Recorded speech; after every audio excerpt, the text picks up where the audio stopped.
नमस्कार शेतकरी बंधूंनो, काही दिवसापूर्वी भारतीय हवामान विभागाने 2026 सालच्या मान्सूनबाबत अंदाज व्यक्त करताना यंदा पावसाचे प्रमाण सामान्यपेक्षा कमी राहू शकते अशी शक्यता वर्तवलेली होती।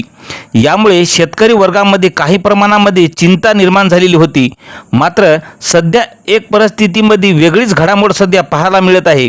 राज्यातील काही भागामध्ये सध्या अवकाळी पावसाने जे जोर धरलेला आहे, यामुळे काही ठिकाणी पिकावर याचा परिणाम पाहायला होत आहे।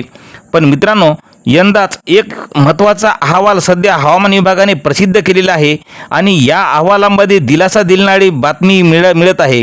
म्हणजेच या अहवालानुसार यंदाचा मान्सून हा अपेक्षेपेक्षा लवकर येण्याची शक्यता व्यक्त करण्यात आलेली आहे।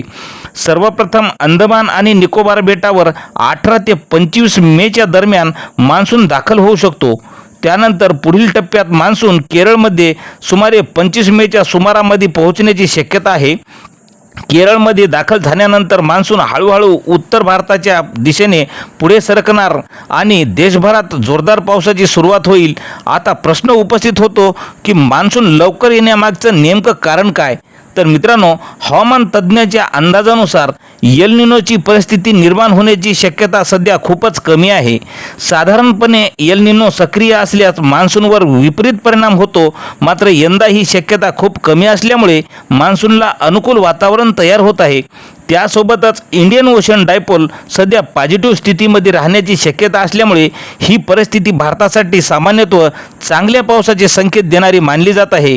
या दोन्ही घटकाच्या अंदाजाचा घेऊन मान्सून वेळेच्या आधीच दाखल होण्याची शक्यता ही वाढलेली आहे। जर हा अंदाज जर खरा ठरला तर देशातील शेतकऱ्यांसाठी एक आनंदाची बातमी ठरू शकते अशी माहिती हवामान खात्याने वर्तवलेली आहे। तर मित्रांनो, अशाच माहितीसाठी आपल्या चॅनलला सबस्क्राईब करायला विसरू नका। धन्यवाद।